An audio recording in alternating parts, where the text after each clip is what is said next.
하나님의 권세는, 예수 그리스도의 권세는 사망을 이기신 권세입니다. 그 권세를 우리에게 주셨사오니 이제 우리는 이 세상을 이기며 사망을 이기며 사망이 없는 곳으로 가게 될 것입니다. 우리의 길을 하나님께서 인도하시고 우리의 손을 잡아 주시옵소서. 예수님 이름으로 기도드리옵나이다. 아멘. 오늘 말씀은 시편 80편입니다.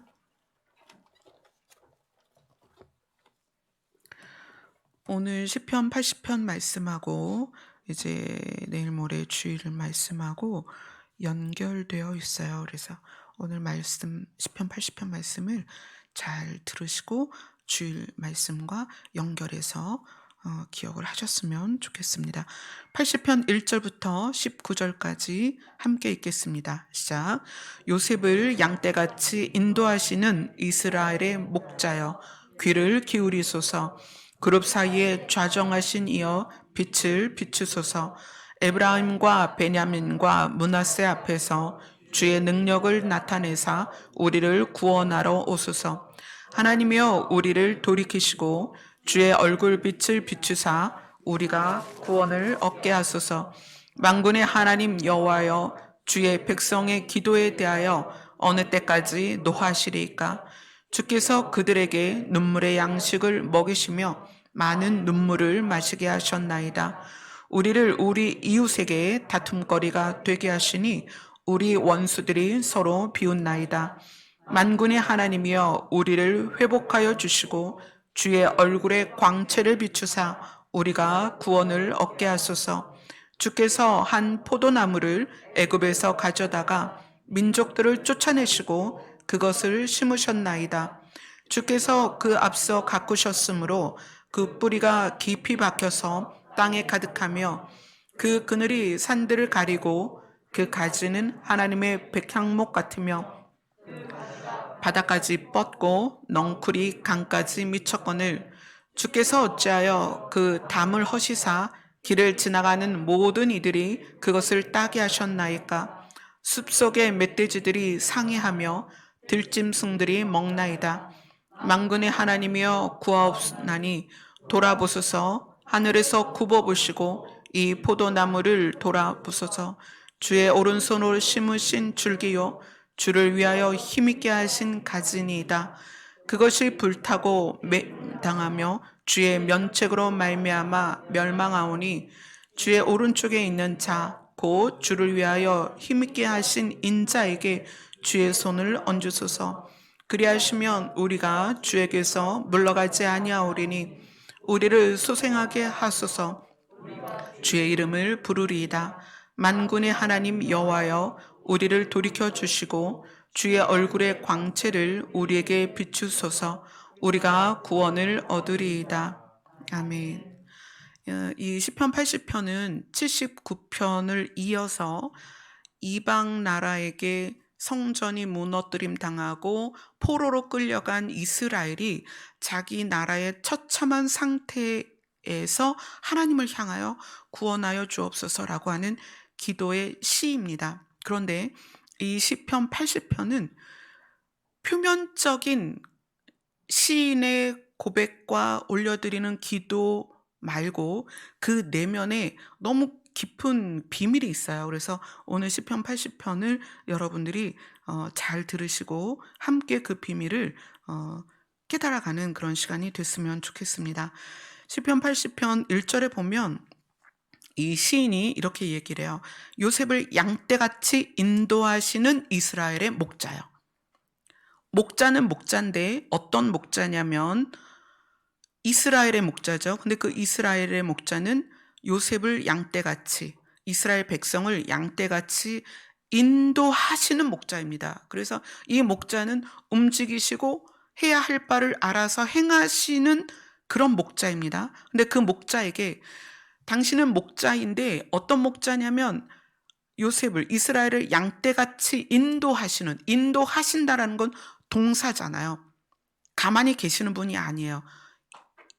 그 이스라엘의 역사 안에서 하나님이 얼마나 많은 일들을 했는지를 기억하고 있는 이 시편 저자가 하나님은 양떼같이 요셉을 양떼같이 인도하시는 목자입니다. 그러니까 이 시간에 저의 이 시를 귀를 기울여서 들어주시옵소서. 이렇게 이제 전제를 하는 거예요. 그룹 사이에서 좌정하신 이여. 지금 이 그룹 사이에서 좌정하신 이여.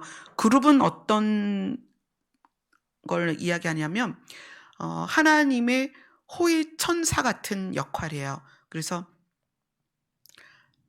제일 처음 그룹이 등장할 때는 창세기에서 아담이 죄를 짓고 하나님께서 가죽옷을 지어 입혀서 세상으로 쫓아내시고 나서 그들이 다시 죄가 있는 상태에서 생명나무의 열매를 먹을까봐 생명나무까지 가는 길을 그룹들에게 지키게 하셨어요.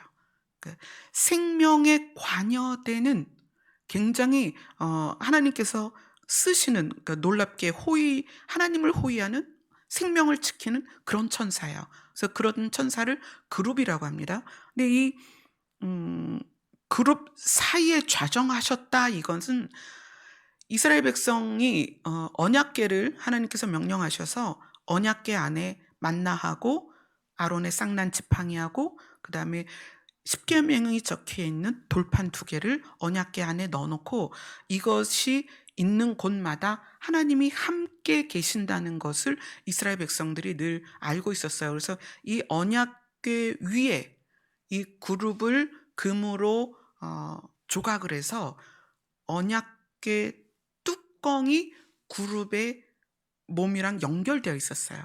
그래서 이 법궤, 언약궤 뚜껑이 그룹 둘이, 이렇게 천사가 둘이 서 있는데 천사가 날개를 펴서 그 언약궤를 덮고 지성소, 아니 속죄소, 이 속죄소는 그 언약궤 뚜껑 위에 하나님의 빛이 있는 자리예요.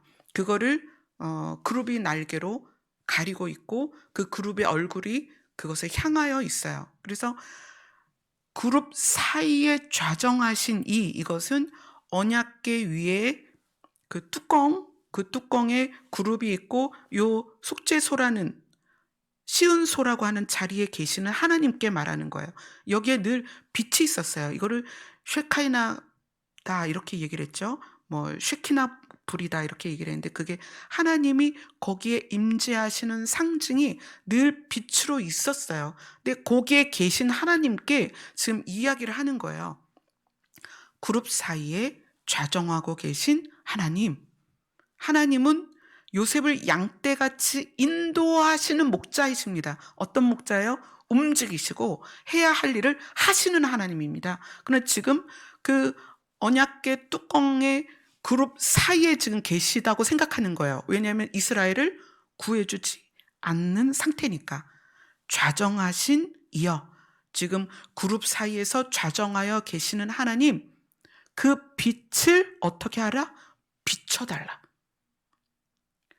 우리를 인도하셨던 하나님, 애굽에서 인도에서 가나안까지 옮기실 동안에 얼마나 많은 기적들을 행하셨어요? 그것은 일하시고 나타내시고 드러내셨던 하나님이에요. 그런데 현재 이스라엘이 예루살렘이 다 무너지고 모두가 포로로 잡혀가고 사람들이 죽고 비방거리가 되고 조소와 조롱거리가 된 이스라엘 입장에서 이 상태는 하나님이 그룹 사이에 좌정에 계신 거예요. 지금 움직이지 않으시고 자기의 일을 하지 않는 것 같은 상태인 거예요. 그래서 하나님, 거기에 좌정하신 하나님, 이제 하나님의 빛을 비추소서, 드러내소서, 일하시옵소서, 우리를 인도하여 주옵소서. 그러면서 뭐라고 얘기하냐면 2절을 같이 읽겠습니다. 시작. 에브라임과 베냐민과 므낫세 앞에서 주의 능력을 나타내사 우리를 구원하러 오소서. 그동안 우리를 인도하셨던 하나님, 이제 좌정하여 가만히 계시지 말고 그 빛을 비추시옵소서. 근데 그것을 다시 말하면 주의 능력을 나타내사 우리를 구원하러 오시옵소서. 이렇게 시편 저자가 이야기를 하는 거예요.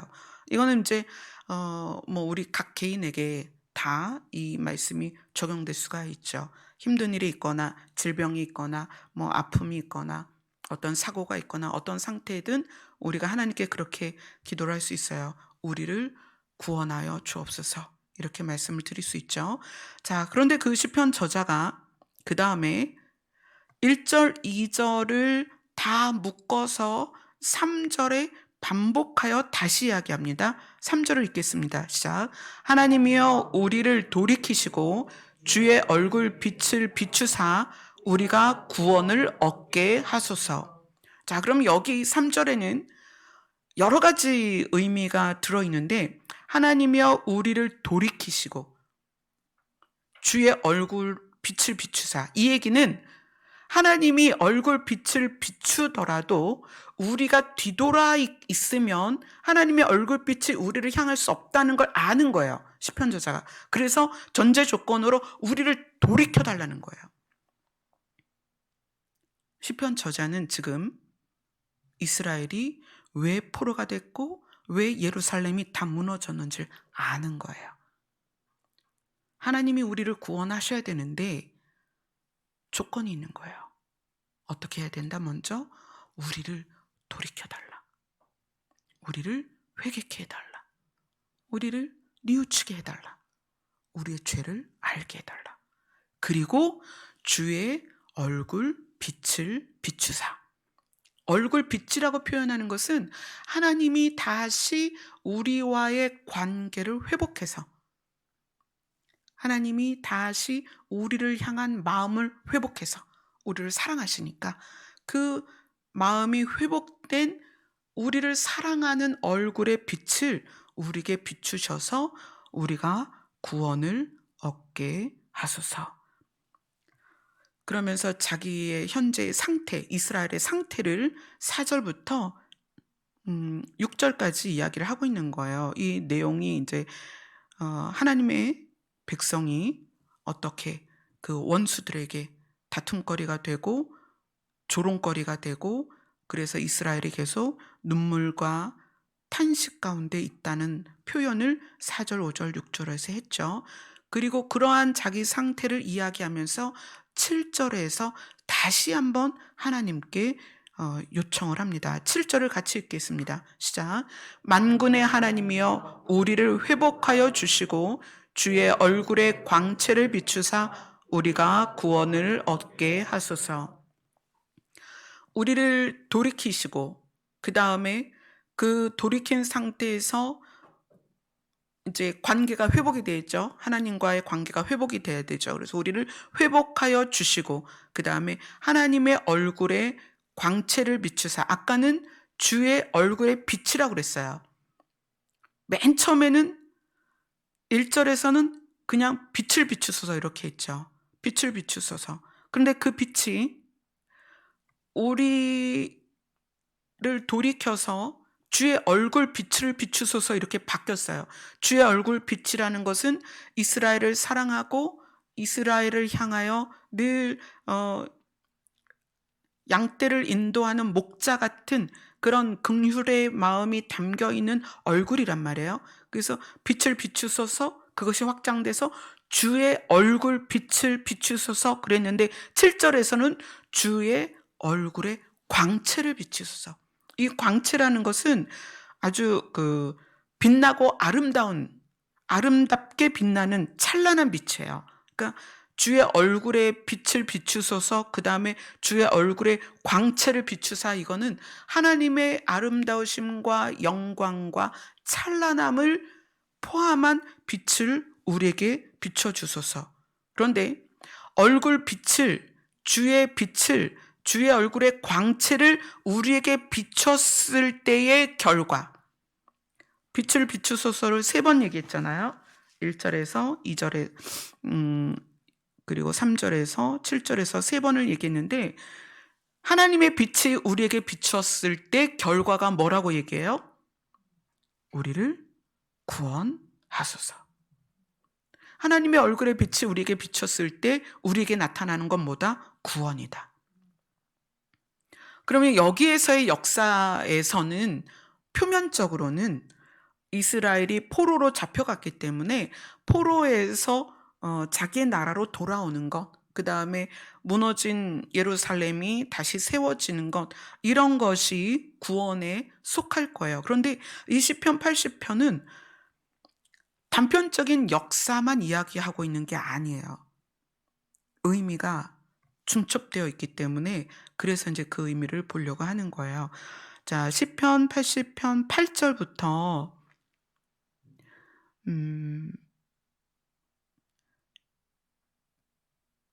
8절부터 쭉 보면 16절까지 이 내용은 우리 8절만 읽어보겠습니다. 시작. 주께서 한 포도나무를 애굽에서 가져다가 민족들을 쫓아내시고 그것을 심으셨나이다. 이거는 무슨 얘기죠? 이스라엘을 애굽에 있을 때 이스라엘을 애굽에서 가나안으로 데리고 가서 가나안에서 땅을 차지하고 거기서 뿌리를 내리게 했어요. 근데 여기에서 이스라엘을 뭐라고 표현했냐면 포도나무다 이렇게 표현했어요. 주께서 한 포도나무를 애굽에서 가져다가 가나안의 민족들을 쫓아내시고 이스라엘을 애굽에 심으셨습니다. 그리고 9절에서는 하나님께서 그 포도나무를 가꾸셨으므로 그 뿌리가 깊이 박혀서 땅에 가득하며 그 그늘이, 그 포도나무가 얼마나 성장했는지 그 포도나무의 그늘이 산들을 가리고 그 가지는 하나님의 백향목 같으며, 백향목은 이제 굵은 나무잖아요. 포도나무가 얼마나 실했으면 백향목 같이 됐겠어요. 그러니까 이스라엘이 그렇게 장성했다는 거예요. 그리고 그 가지가 바닥까지 뻗고 넝쿨이 강까지 미쳤거늘, 그만큼 이스라엘이 굉장히 세력이 커졌다는 얘기죠. 그런데 12절에 보면 12절, 13절이 현재 이스라엘의 상황이에요. 12절, 13절을 같이 읽겠습니다. 시작. 주께서 어찌하여 그 담을 허시사 길을 지나가는 모든 이들이 그것을 따게 하셨나이까? 숲속의 멧돼지들이 상해하며 들짐승들이 먹나이다. 이스라엘이 그 가지가 백향목 같고 그 가지가 바닥까지 뻗고 넝쿨이 강까지 뻗었었는데 지금은 보호하던 담이 허물어져서 길 가는 사람들이 와서 그 열매를 다 따먹고 멧돼지들이 와서 그 포도 열매를 따먹고 포도나무를 상처를 입히고 들짐승들이 와서 그 포도를 따먹는다는 얘기예요. 그래서 만군의 하나님이여 구하옵나니 돌아오소서, 하늘에서 굽어보시고 이 포도나무를 돌보소서. 여기까지가 이스라엘에 대한 이야기예요. 현재 지금 이 시대의 교회의 이야기도 하죠. 우리나라의 70년대, 80년대 부흥하면서 전 국민의 4분의 1이 크리스찬이다라고 통계까지 나왔었어요. 그러나 지금은 그렇지 않죠. 교회들이 힘을 잃고 믿는 자들을 찾기가 어렵고 더더군다나 진짜 복음을 가지고 사는 성도를 찾기가 힘든 때예요. 그래서 이 시편 저자가 하나님께 뭐라고 얘기하냐면 15절 16절을 같이 읽겠습니다. 시작. 주의 오른손으로 심으신 줄기요 주를 위하여 힘있게 하신 가지니이다. 그것이 불타고 배임을 당하며 주의 면책으로 말미암아 멸망하오니. 하나님께서 오른손으로, 능력의 손으로 그것을 애굽에서 가져다가 심으셨고 하나님께서 그 포도나무를 힘있게 하셨는데 지금 현재는 그것이 불타고 배임을 당하고 주의 면책으로 말미암아. 이 면책이라는 것은 얼굴을 맞대고 책망하는 거예요. 하나님이 그 사람의 그 입장을 고려하지 않고 그냥 앞에서 대놓고 훈계하신 거예요. 꾸짖으신 거예요. 근데 그것에 의해서 주변의 많은 나라들이 이스라엘을 그 예루살렘 성까지 무너지게 하고 이스라엘을 다 포로가 되도록 잡아간 상태죠. 이러한 상태에 대해서 하나님께서 어떻게 해주시기를, 주의 얼굴의 광채를 우리에게 비춰서 우리가 구원을 얻게 하소서, 그 얘기를 하는 거예요. 그래서 시편 80편 19절을 같이 읽겠습니다. 시작. 만군의 하나님 여호와여, 우리를 돌이켜 주시고 주의 얼굴의 광채를 우리에게 비추소서, 우리가 구원을 얻으리이다.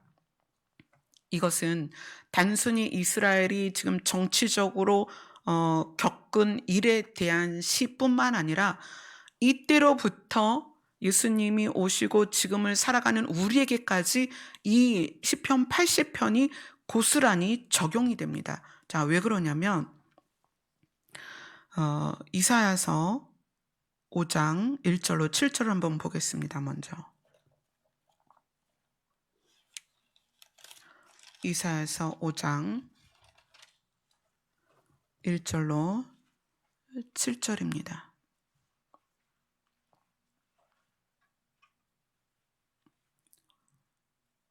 같이 읽겠습니다. 시작. 나는 내가 사랑하는 자를 위하여 노래하되 내가 사랑하는 자의 포도원을 노래하리라. 내가 사랑하는 자에게 포도원이 있으며 심히 기름진 산내로다. 땅을 파서 돌을 제하고 극상품 포도나무를 심었도다.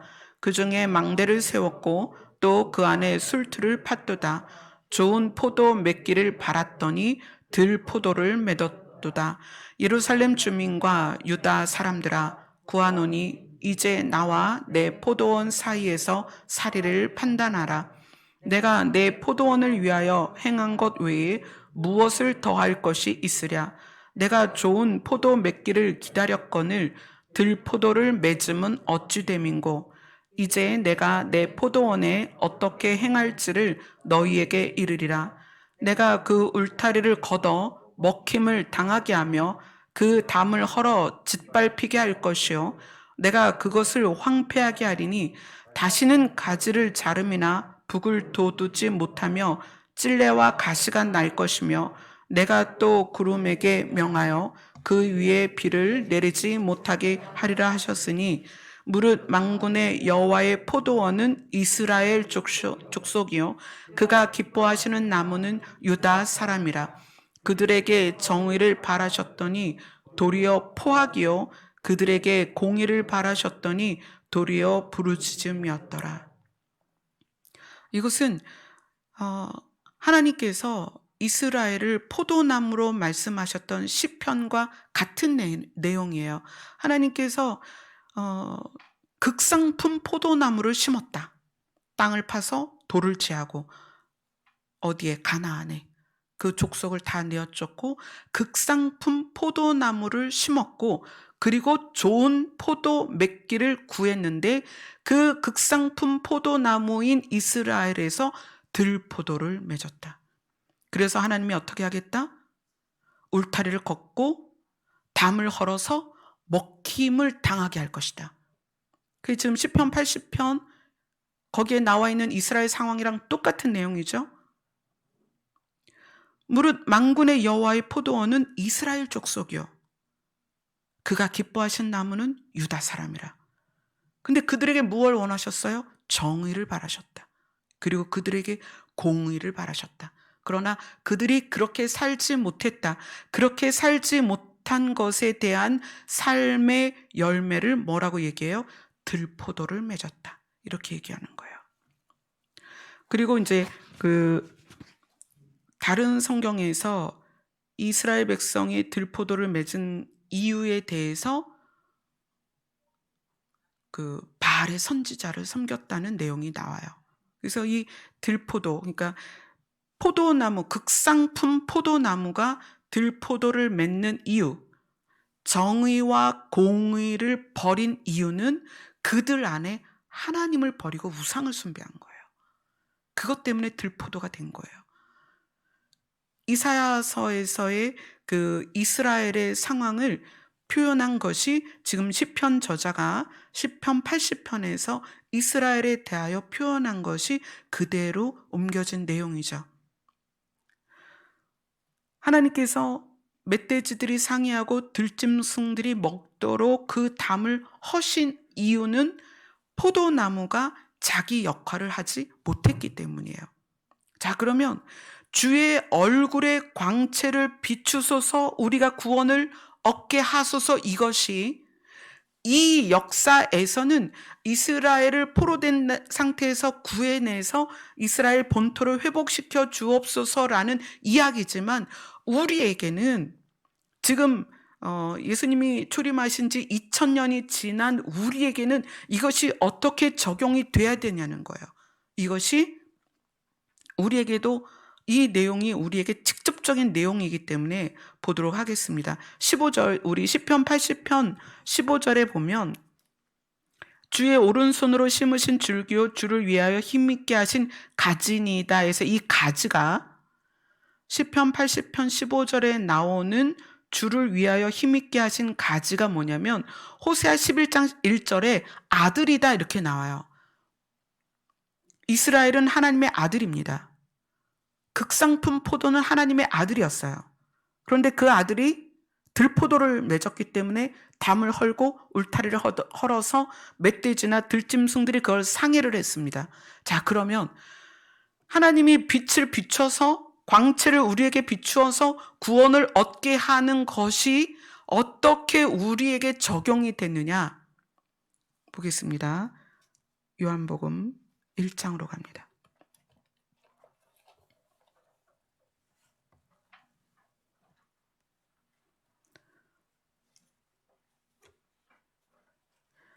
히브리서 1장부터 먼저 볼게요. 히브리서 1장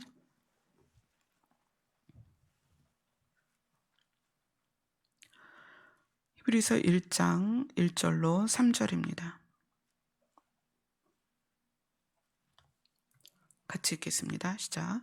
옛적의 선지자들을 통하여 여러 부분과 여러 모양으로 우리 조상들에게 말씀하신 하나님이 이 모든 날 마지막에는 아들을 통하여 우리에게 말씀하셨으니, 이 아들을 만유의 상속자로 세우시고 또 그로 말미암아 모든 세계를 지으셨느니라.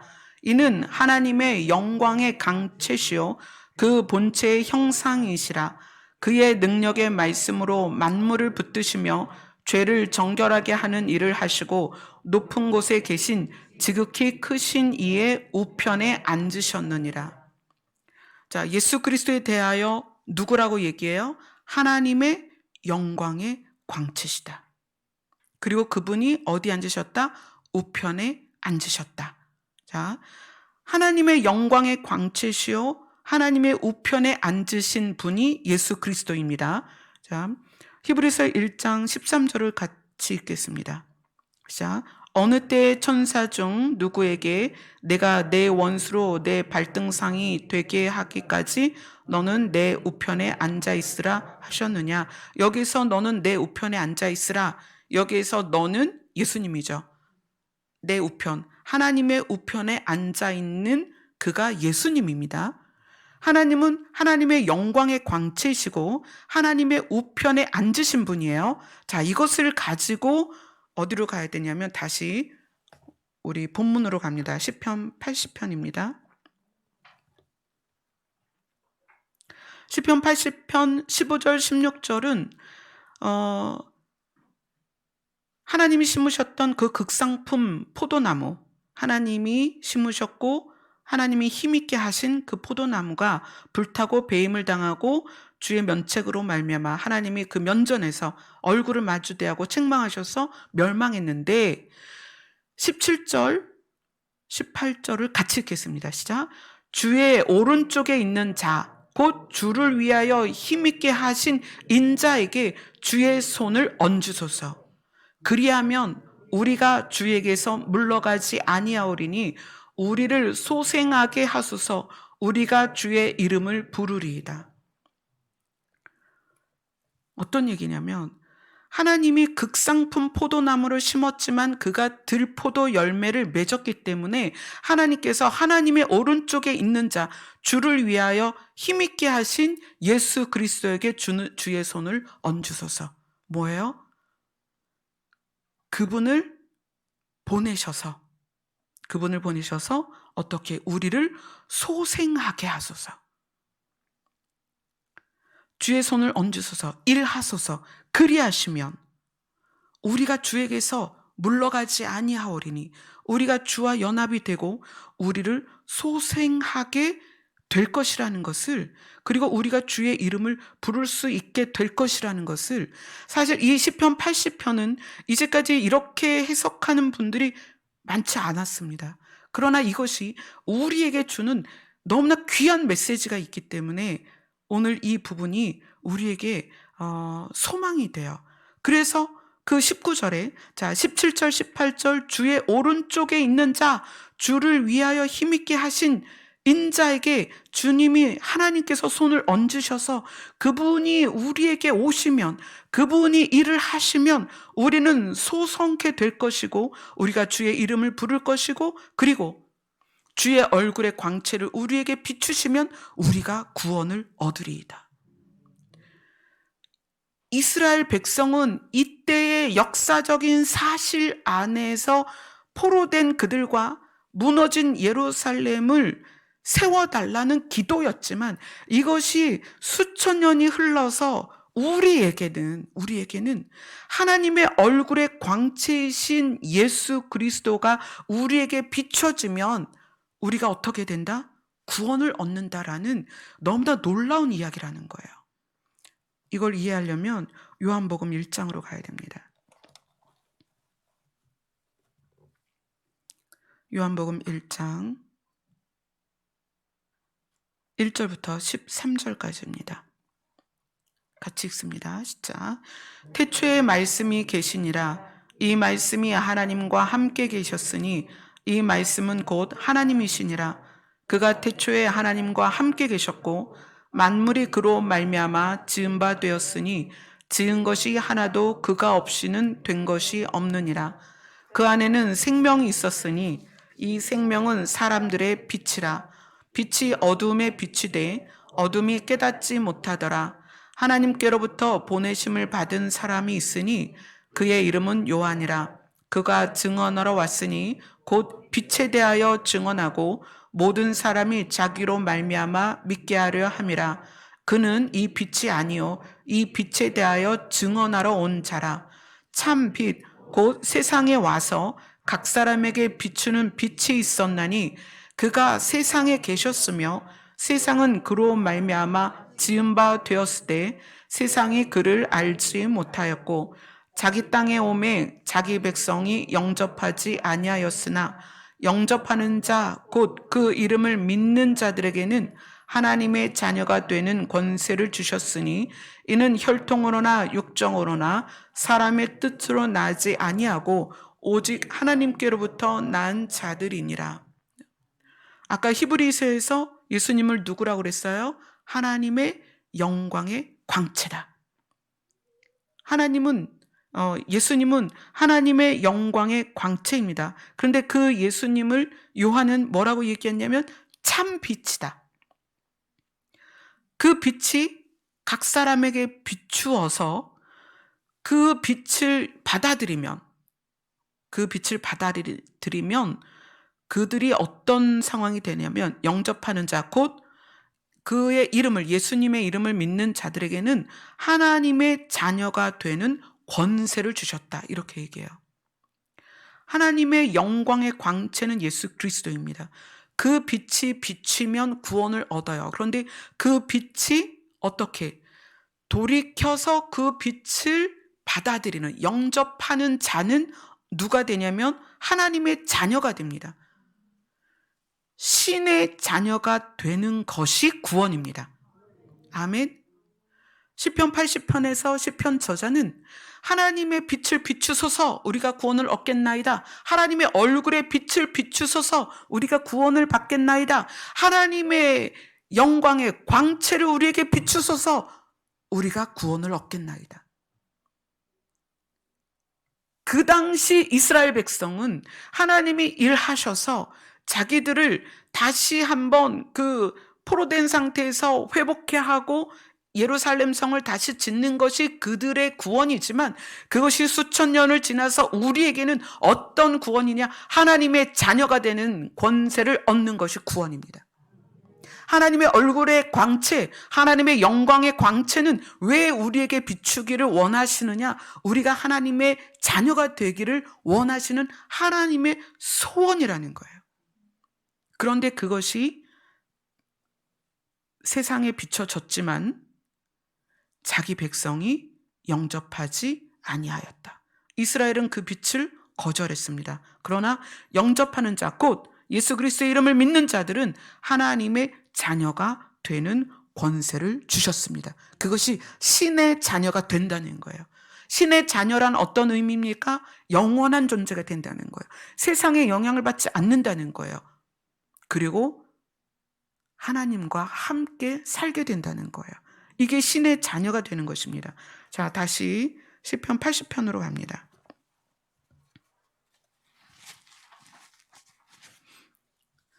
하나님이 한 포도나무를 애굽에서 가져다가 민족들을 내쫓으시고 그것을 심으셨다. 이사야에서는 그것을 극상품 포도나무라고 했습니다. 그런데 그것이 들포도를 맺었고 열매를 그렇게 맺었기 때문에 멧돼지가 들짐승들이 먹는 상태가 되었습니다. 그래서 하나님께서는 주의 오른쪽에 있는 하나님의 오른쪽에 있는 자, 곧 주를 위하여 힘있게 하신 자 예수 그리스도를 이 땅에 보내시기로 하셨습니다. 그리고 그 빛이 우리에게 비춰져서 우리가 구원을 얻게 되는데 그 구원이 뭐다? 하나님의 자녀가 되는 것이다. 아멘. 그것이 우리에게 가장 큰 구원이다. 자, 그러면 예수님이 왜 하나님의 얼굴의 영광의 광채인가? 그걸 한번 보도록 할게요. 요한복음 15장입니다.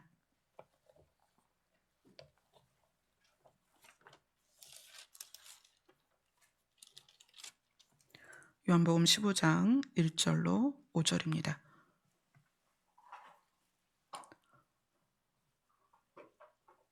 요한복음 15장 1절로 5절입니다. 같이 읽겠습니다. 시작. 나는 참 포도나무요 내 아버지는 농부라. 물은 내게 붙어 있어 열매를 맺지 아니하는 가지는 아버지께서 그것을 제거해 버리시고 무릇 열매를 맺는 가지는 더 열매를 맺게 하려 하여 그것을 깨끗하게 하시느니라. 너희는 내가 일러준 말로 이미 깨끗하여졌으니 내 안에 거하라.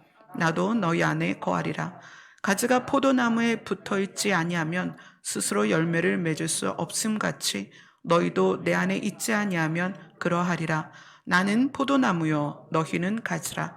그가 내 안에 내가 그 안에 거하면 사람이 열매를 많이 맺나니 나를 떠나서는 너희가 아무것도 할 수 없음이라. 아멘. 시편 80편에서는 극상품 포도나무를 하나님께서 가나안에 심으셨지만 그들이 정의와 공의를 버렸습니다. 그래서 어떤 열매를 맺었어요? 들포도 열매를 맺었다는 거예요. 그래서 하나님께서 담을 허셔서 들짐승들이 멧돼지가 그것을 먹게 내비두셨습니다. 자, 그러한 상태가 된 이스라엘에게는 구원이 필요했다는 거예요. 근데 그 구원을 얻기 위해서 어떻게 해야 됐다? 그들이 돌이켜야 했습니다. 회개입니다. 돌이켜야 돼요. 그리고 하나님의 얼굴빛에 있는 그 생명의 빛을 다시 비춤을 받아야 돼요. 근데 그것이 역사를 통해서 계속 반복되는 상황에서 하나님께서 그 반복을 끊어내시기 위해서 예수 그리스도, 하나님이신 예수 그리스도가 직접 무엇으로 오셨어요? 극상품 포도나무로 오신 거예요. 그리고 어떻게 해라? 너희는 나에게 붙어만 있어라. 나에게 붙어만 있으면 들포도를 맺었던 이스라엘처럼 되지 않고 절로 나에게서 너희가 좋은 열매를 맺게 될 것이다. 예수 그리스도 입장에서는 우리가 열매입니다. 아멘. 이거는 이제 우리가 주일날 더 보도록 하겠습니다. 시편 80편은 정말 의미하는 내용이 굉장히 깊은 내용이에요. 예수 그리스도께서 실제 포도나무처럼 이 땅에 오셔서 하나님이 예수님을 심으신 거죠. 이 땅에 포도나무로 심으셔서 우리를 그분에게 접붙이셔서 우리에게서 또 열매를 맺게 하시고, 이스라엘처럼 들포도를 맺는 것이 아니라 좋은 열매를 맺는 우리가 되게 하셔서, 그래서 하나님께서 우리를 그 상태로 좋은 열매를 맺는 가지가 되게 하셔서 하나님의 나라로, 산자들이 거하는 땅으로 우리를 옮기신다는 거예요.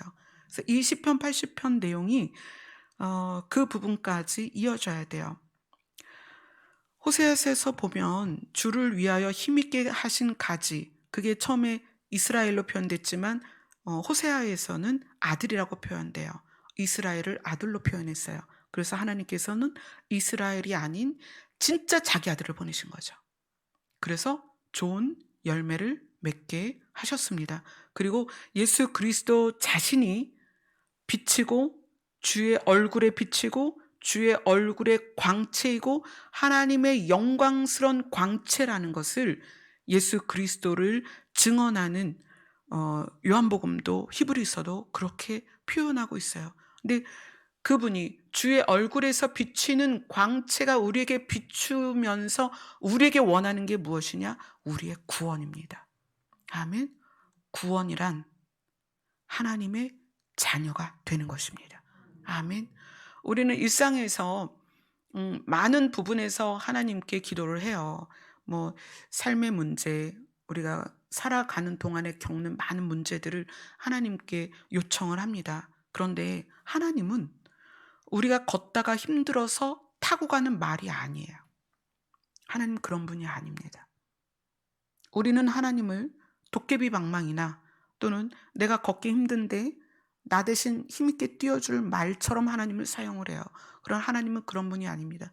하나님은 우리에게 하나님의 얼굴의 광채를 비추셔서 우리를 신의 자녀가 되게 하시고 우리를 신의 나라로 데려가려는 목적이 있는 거예요. 아멘. 교회를 다니는 이유는, 하나님을 믿는 이유는, 주의 이름을 부르는 이유는 신의 자녀가 되기 위함입니다. 그리고 그것을, 그 광채를 받아들여서 주의 빛을 우리가 영접해서 주의 이름을 부르는 자가 되었다면 이제 우리는 무엇을 바라야 된다? 신의 나라를 바라야 된다. 그것이 우리의 목적지다. 아멘. 시편 80편은 우리에게 지금 그것을 이야기를 해주고 있는 귀한 시편입니다. 우리가 날마다 이 땅에 살면서 얼마나 많은 일들을 경험해요. 그렇죠? 힘든 일, 슬픈 일, 좌절되는 일 많이 경험합니다. 그러나 우리는 눈을 들어 산을 본다. 여호와의 산. 우리의 도움이 거기에서 오거든요. 근데 그 도움이 궁극적으로 그 도움이 가장 우리에게 큰 도움이 무엇이냐? 우리를 신의 나라로 데려가는 것이다. 아멘. 그럼 이제 다시는 눈물도 슬픔도 아픔도 죽음도 없기 때문에, 그래서 제가 늘 이렇게 말하는 것이 여러분들에게는 삶에 적용이 되었으면 좋겠는데 날마다 죽어서 가는 천국만 이야기하니까 여러분에게 실제가 아닐 수 있어요.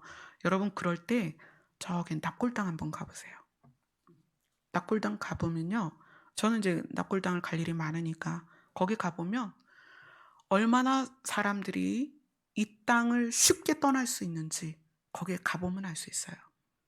여러분 병원에 가보세요. 얼마나 많은 사람들이 쉽게 이 땅을 떠날 준비를 하고 있는지. 그래서 가장 지혜로운 사람은 하나님의 얼굴의 광채를 받아들여서 신의 자녀가 되고, 그 다음에 진짜 지혜로운 사람은 우리가 가야 할 곳에 목적을 두는 사람이에요. 아멘. 여러분들이 얼마를 교회를 다녔든 얼마를 신앙생활을 했든 우리가 목적을 다듬을 필요가 있어요. 오늘 시편 저자가 하나님의 우리를 돌이키시고 주의 얼굴 비추사, 주의 얼굴 빛을 비추사 우리를 구원을 얻게 하소서 한 것처럼 이제 우리는 돌이켜야 되는데 어떻게 돌이켜야 된다? 우리가 가야 할 목적지를 분명하게 한다.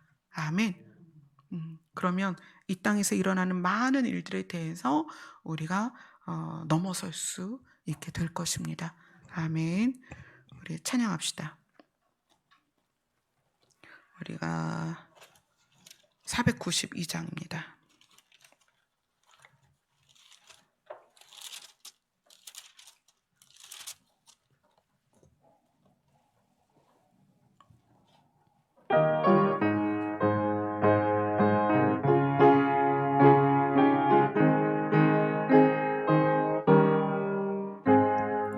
잠시 세상에 내가 살면서 항상 찬송 부르다가 날이 저물어 오라 하시면 영광 중에 나아가리. 열린 천국문 내가 들어가 세상 짐을 내려놓고 빛난 면류와 바다 쓰고서 주와 함께 길을 살리. 눈물 골짜기 더듬으면서 나의 발등하가 의이 주의 품 안에 내가 함께여 영원토록 살리라. 열린 천국문 내가 들어가 세상 짐을 내려놓고 빛난 면류관 받아 쓰고서 주와 함께 길을 살리. 나의 가는 길 멀고 험하며 산은 높고 굴은 깊어 고난 나의 몸 쉴 곳 없어도 복된 날이 밝아오리.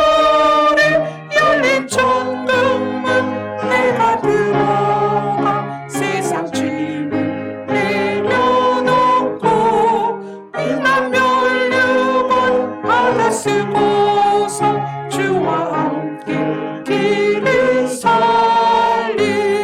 한숨 가시고 죽음 없는 날 사모하며 기다리니 내가 그리도 주를 배울 때 나의 기쁨 넘치리. 열린 천국문 내가 들어가 세상 짐을 내려놓고 빛난 면류관 받아 쓰고서 주와 함께 길을 살리. 아멘. 하나님의 얼굴의 광채를, 그 영광스러운 광채를 우리가 받아들여서 우리가 하나님의 자녀가 되고 신의 나라를 목표로 삼으면 우리가 항상 기뻐할 수가 있어요. 이 땅에서 어떠한 일이 있든지 기다려, 내가 간다. 어디로? 신의 나라로. 왜냐하면 우리가 신의 자녀가 되었으니까. 지구인들아, 조금만 기다려. 내가 너희들 앞에서 사라질 거야. 우리는 신의 나라에 있을 거야. 그래서요, 언어가 달라요. 신의 자녀와 지구인들이 세상에서 느끼는 가치를 전혀 다르게 느끼기 때문에 말이 안 섞여요. 그래서 신의 자녀들이 그런 말을 많이 해요. 외롭다. 왜? 이 땅에 대부분은 지구인이기 때문에. 그래서 여러분 외롭지 않으려면 여러분 주변 사람들에게 하나님의 얼굴의 광채를 비추세요. 여러분 자신이. 그래서 예수님이 뭐라고 말씀하셨어요? 우리 보고 빛이 되라. 빛이 되라. 가서 하나님의 얼굴의 영광의 광채를 비춰라. 그래서 그들이 그 빛을 받아들이면 그들이 뭐가 되는 거예요? 신의 자녀가 되는 거잖아요. 그럼 그들의 언어가 바뀌고 우리의 언어와 맞게 돼요.